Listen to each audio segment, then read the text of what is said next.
Hi guys, I'm currently editing this video and I just needed to come and give a better introduction to what I had filmed. For this project, I had a very specific need. I had very specific inspo and my original introduction didn't go over it very well and it was just like not a good video. So I'm coming on here just to kind of introduce this video, tell you about my inspiration for it, and the specific need that I had, so that you can kind of understand my thought process a little better. So let's get into the need and the inspiration. Okay, this is the space that I'm designing for. It's my kitchen. There's a window behind those curtains, my front door area.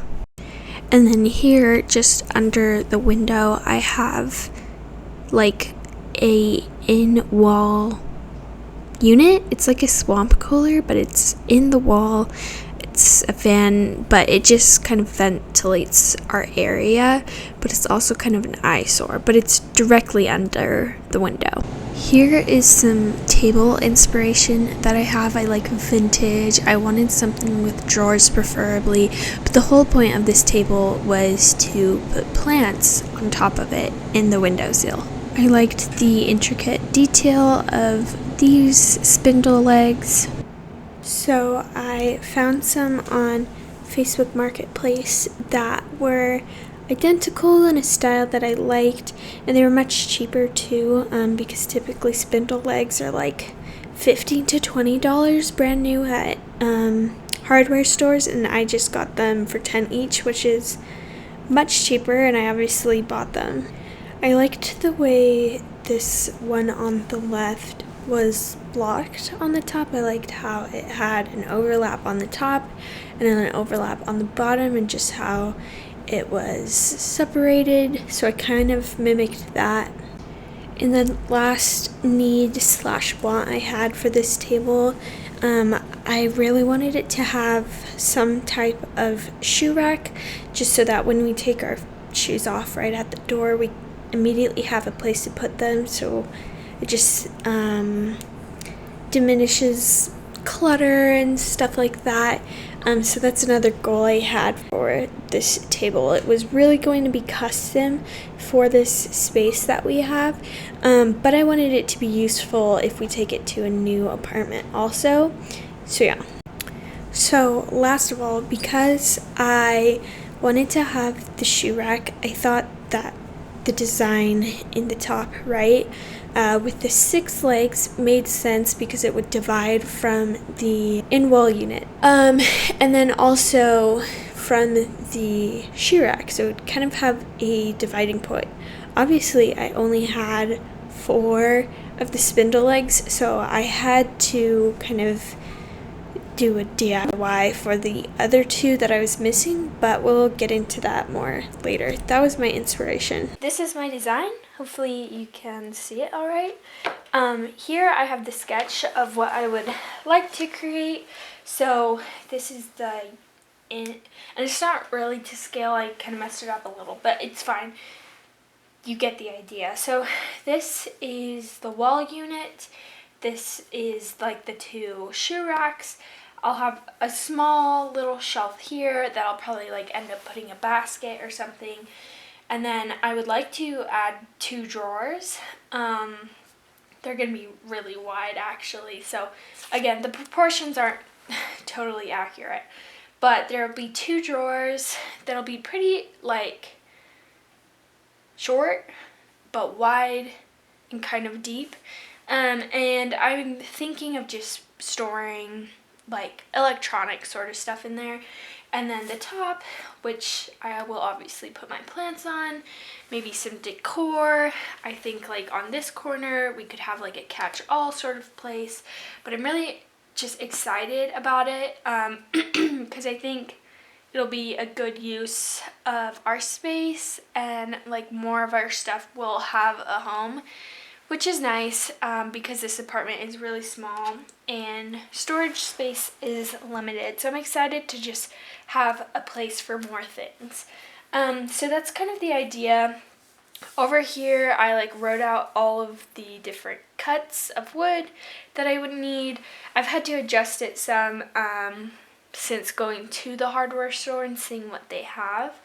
But yeah, that's what I have there. This is kind of like a view of what it would look on top, because I was trying to figure out how I was gonna put the drawers in. So yeah, it's mostly new wood. I do have salvaged legs that I got from Facebook Marketplace, and they're really cute. But yeah, that's kind of the idea, and we're just gonna wing it. This is definitely not a tutorial.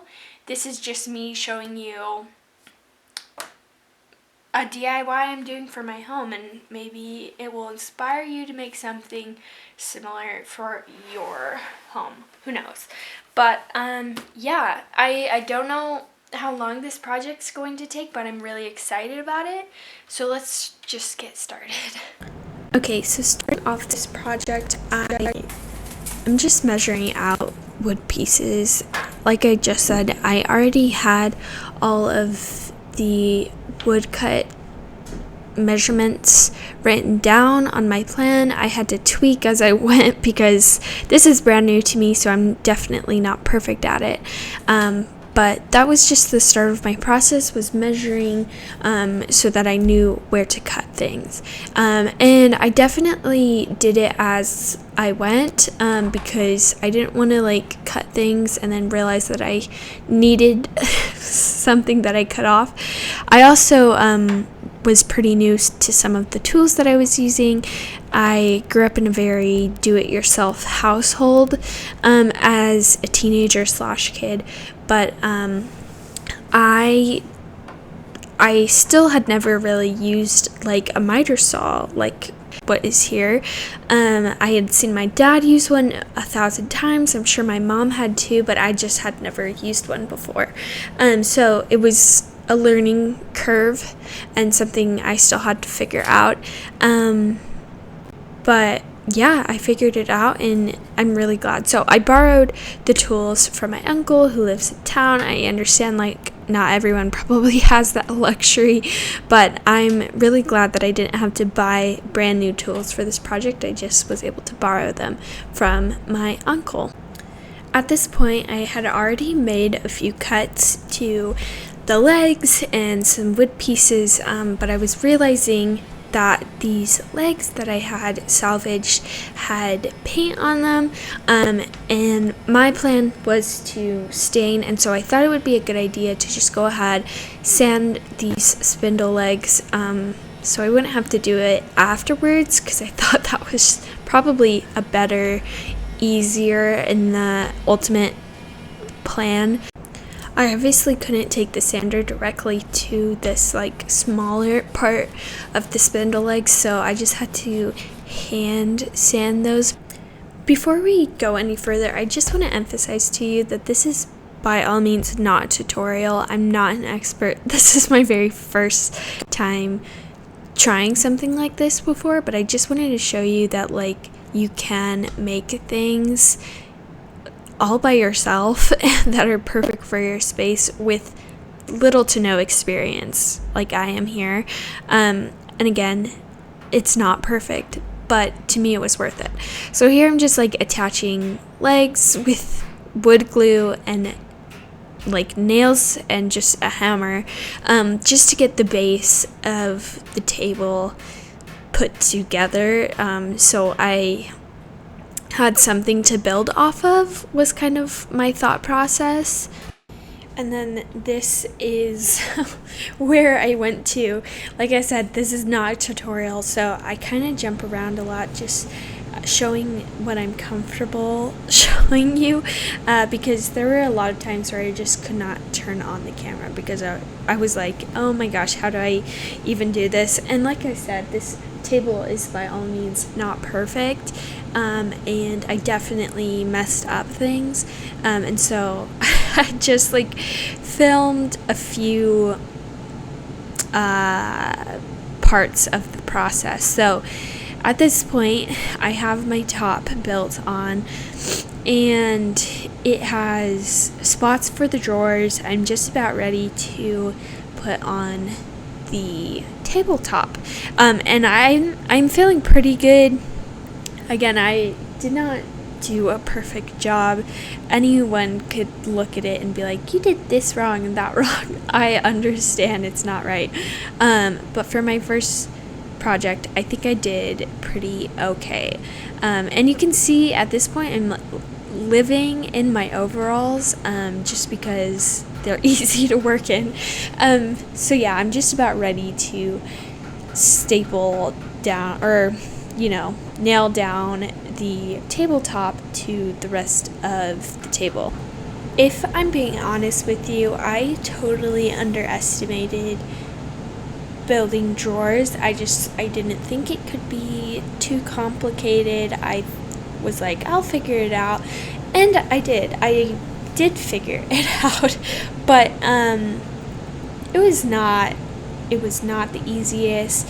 Actually, the first drawer I made was perfect, and I have no idea how I did that, but the second drawer I made, I had to revisit time and time again to get it perfect, because it wasn't working out. And so just to do that one drawer took a few days, and then at this point I'm ready to add on the drawer fronts, and this whole table is made with nails and glue, and that's it. And the only tools I used was little hand tools, and then for electric tools I used a sander, a miter saw, and a nail gun and compressor, and it definitely did the job. I've also, if you can see, I have also added in the shoe rack at this point too, which was fairly easy. I decided to just do the one, and at this point it's working great for us, and I can always add another if I like to, but the one is good enough for now, I think. Also, while we're here, because it's kind of comedic, when I was a kid, probably 10 or 11, I think, we used to have this big pile of scrap wood and sticks in my parents' backyard, and for some reason I had named it the museum, our museum, because I had found a bunch of old toys that were probably mostly our old toys, and also an old spoon, and just different things that had been left on our property, and I had stuck it around this wood pile, and then I had also built a little trail to cross over the wood pile. But my mom always tells the story of me in a dress banging and nailing on this wood pile, and she just thinks it's hilarious, and I think that's true to me today, because I'm literally building this table in a dress as we speak.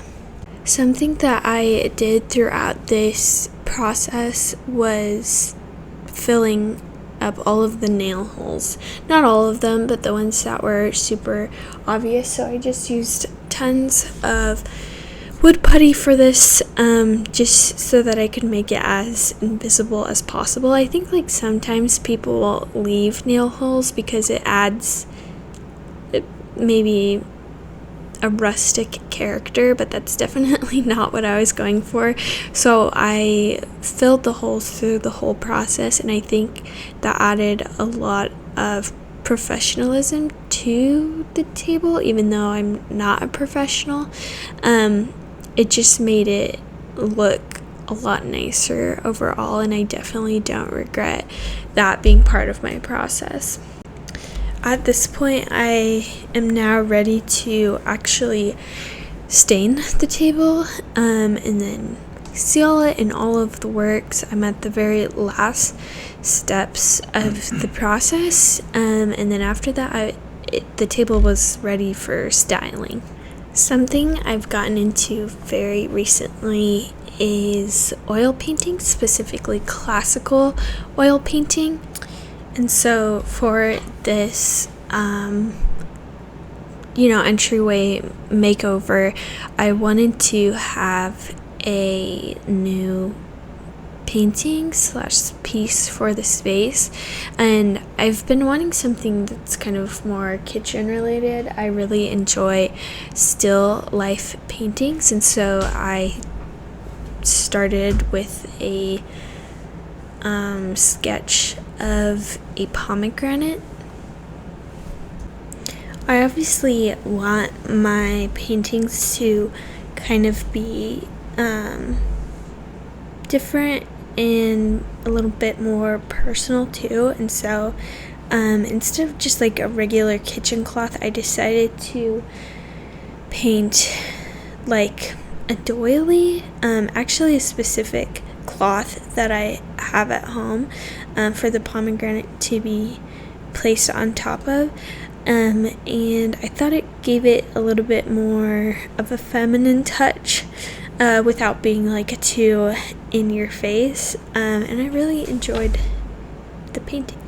I'm realizing now that this video footage of the final product is actually kind of blurry, so you can't see it in super good detail, but I'm very happy with how it turned out, and I like how it's styled in this space.